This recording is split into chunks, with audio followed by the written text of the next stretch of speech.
प्रिय विद्यार्थियों, मैं हनुमान प्रसाद शर्मा आज आपको वितान भाग 1 का जो प्रथम पाठ है भारतीय गायिकाओं में बेजोड़ लता मंगेशकर, उसका सार पढ़ाने जा रहा हूँ। लता मंगेशकर जिसको कि सुर कोकिला के नाम से भी जाना जाता है। भगवान ने उसको इतना मधुर गला दिया है कि सभी उसके गीत को सुनने के लिए आतुर रहते हैं। तो उसी के विषय में ये पाठ है और ये पाठ कुमार गंधर्व द्वारा रचित है। आइए अब इस पाठ का हम सार देखते हैं। भारतीय गायिकाओं में बेजोड़ लता मंगेशकर नामक व्यक्तिवृत्त प्रसिद्ध गायक कुमार गंधर्व द्वारा रचित है। इसमें गायन के क्षेत्र में लता के महत्व पर प्रकाश डाला गया है।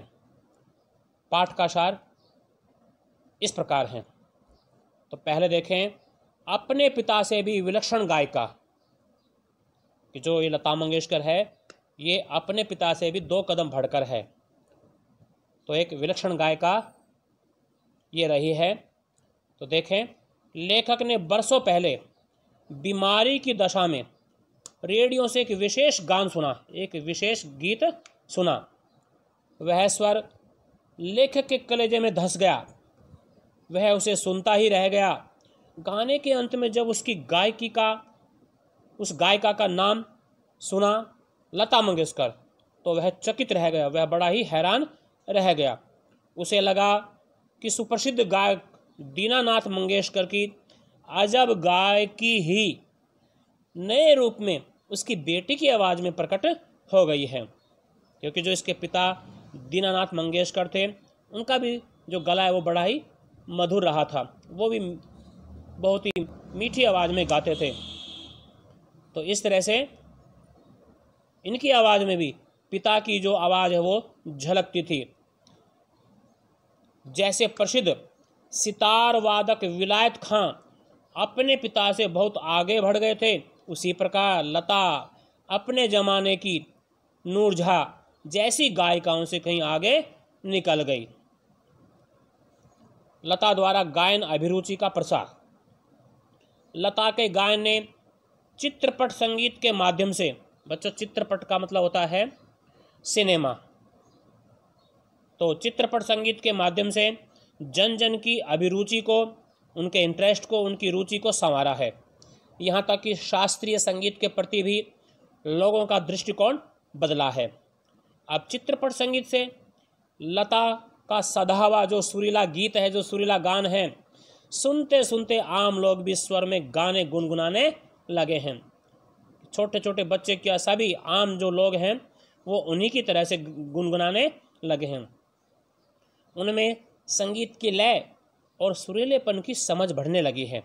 जो लोग हैं उनको ज्ञान हो गया कि सुरीलापन क्या होता है, संगीत की जो लय है वो क्या होती है, उसकी समझ लोगों में बढ़ने लगी है। इस प्रकार संगीत की लोकप्रियता और अभिरुचि के विकास प्रसार में लता का जो योगदान है वो बहुत अधिक रहा है। लता के स्वर में गानपन। अब हम गानपन के बारे में बात करते हैं यहाँ पर। तो शास्त्रीय गान और लता के गान में से लोग लता के गान को ही अधिक पसंद करते हैं। कारण है लता का गानपन, उसका गाने का जो अंदाज, कि गाने की जो कला है वो किस प्रकार की है, लोग क्यों उसके गीत को पसंद करते हैं। तो वही कारण है लता का गानपन।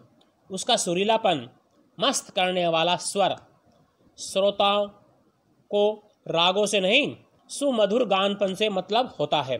कि जो सुनने वाले होते हैं उनको राग से इतना मतलब नहीं होता जितना कि जो मधुर गाना होता है, जो मधुर गानपन होता है, उससे मतलब होता है। यह गानपन लता के स्वर में 100% है। यही लता की लोकप्रियता का मुख्य मर्म भी है और मुख्य कारण भी है। नूरजहां की गायकी में जहाँ एक मादक उत्तान होती थी, मादक तो नशा, जब नूरजहां गाती थी तो एक नशा सा हो जाता था सुनने वालों को। उत्तान हो तो बहुत ऊंचा गाना, ऊंची आवाज़। तो नूरजहां की गायकी में जहाँ एक मादक उत्तान होती थी, वहीं लता के स्वर में एक निर्मलता है, कोमलता झलकती है। उनमें कोमलता और मुग्धता मतलब मधुरता का संगम है, उनका मेल है। मानो उसका निजी जीवन उसके स्वर में झलक उठा है। जब लता के गीत को सुनते हैं तो सुनने वालों को ऐसा लगता है कि लता के गीत में उसका जो निजी जीवन है, उसका अपना जीवन है, वो उसके स्वर में झलक उठा है। यह अलग बात है कि संगीत दिग्दर्शकों ने, दिग्दर्शक होते हैं जो संगीत के निर्देशक होते हैं, उन्हें दिग्दर्शक कहा जाता है बच्चों। तो संगीत निर्देशकों ने उनकी इस कला का भरपूर उपयोग नहीं किया। लता के गाने में एक प्रकार का नाद में उच्चारण है, एक ध्वनि गूंजती सुनाई देती है, कानों में मधुरता भरती है। उनके गीत के दो शब्दों का अंतर स्वरों की आस से भर जाता है। ऐसा लगता है मानो दोनों शब्द एक दूसरे में विलीन हो गए हों, एक दूसरे में खो गए हों। लता की यह विशेषता बड़ी अनुपम है, बड़ी ही बेजोड़ है, दूसरा उसका मुकाबला कर ही नहीं सकता, अपने आप में अनोखी है।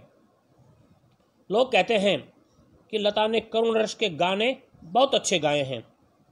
लेखक का मत इसके बिल्कुल ऑपोजिट, इसके विपरीत है।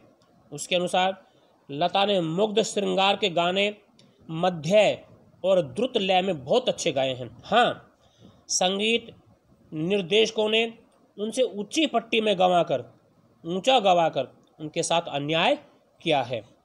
आगे देखें शास्त्रीय संगीत में लता का स्थान। शास्त्रीय संगीत में लता का क्या स्थान है? यह प्रश्न बहुत देखा जाए तो बिल्कुल बेमानी है। शास्त्रीय संगीत में जहाँ गंभीरता प्रमुख होती है, चित्रपट संगीत में वही तीव्र लय और चपलता प्रमुख होती है। चित्रपट संगीत का ताल आरंभिक अवस्था का होता है और शास्त्रीय संगीत का परिपक्व, अपने आप में पका हुआ। क्योंकि जो शास्त्रीय संगीत है, जो गीत गाए जाते हैं, जो सुर गाया जाता है, वो पके हुए होते हैं। चित्रपट संगीत में आधे और आसान तालों का उपयोग किया जाता है। यहाँ गीत, आघात, सुलभता और लोच को महत्व दिया जाता है। जहाँ तक लता की बात है, उनमें शास्त्रीय संगीत का भरपूर ज्ञान भरा पड़ा है। यानी कि उसको ज्ञान नहीं है, संगीत का ज्ञान भरपूर है लता मंगेशकर में।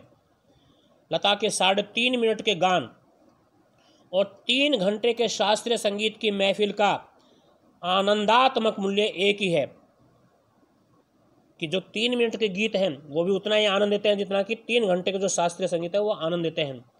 तो दोनों का जो आनंदात्मक मूल्य है वो एक समान ही है। लता का हर गान अपने आप में संपूर्ण कलाकृति के समान होता है। उसमें स्वर, लय और शब्दार्थ की त्रिवेणी होती है। वास्तव में किसी गाने का महत्व इस बात पर निर्भर होना चाहिए कि उसमें रसिक को आनंदित करने की सामर्थ्य कितनी है, कि उसमें कितनी शक्ति छिपी हुई है, ये देखा जाना चाहिए। लेखक का स्पष्ट मत है कि शास्त्रीय संगीत भी रंजक न हो तो वह नीरस होगा, कि रंजकता होना जरूरी है। यदि उसमें रंजकता नहीं है, सुनने को यदि आनंद नहीं आए तो वो बेकार है, वो नीरस होगा। गाने का गानपन भी पक्के रागों और ताल सुर के निर्दोष ज्ञान के कारण नहीं होता, बल्कि उसकी जो रंजकता होती है उसके कारण ही होता है।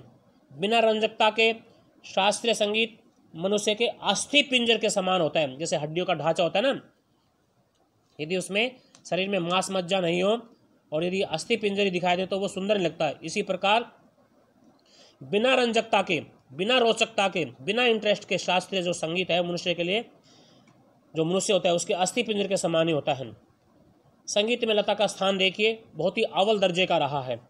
संगीत के क्षेत्र में लता का स्थान किसी खानदानी गायक के समान अव्वल माना गया है, 1 नंबर का माना गया है, ऐसा लोग कहते हैं।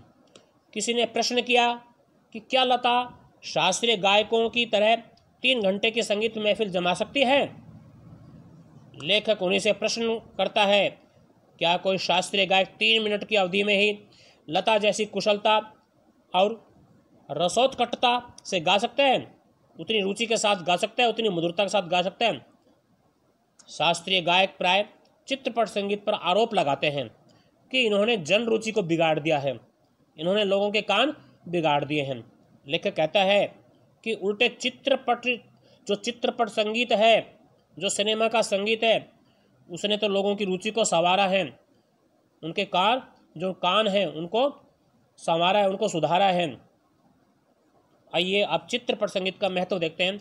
कि जो सिनेमा का संगीत होता है उसका क्या महत्व है, बच्चों उसके बारे में जाने। लेखक का मत है, लेखक का विचार है कि शास्त्रीय गायक आत्मसंतुष्ट तरह के प्राणी हैं। उन्होंने शास्त्र शुद्धता को कर्मकांड की तरह तूल दे रखी है, जबकि चित्रपट संगीत ने अभिजात्य संगीत को लोगों तक पहुंचाया है।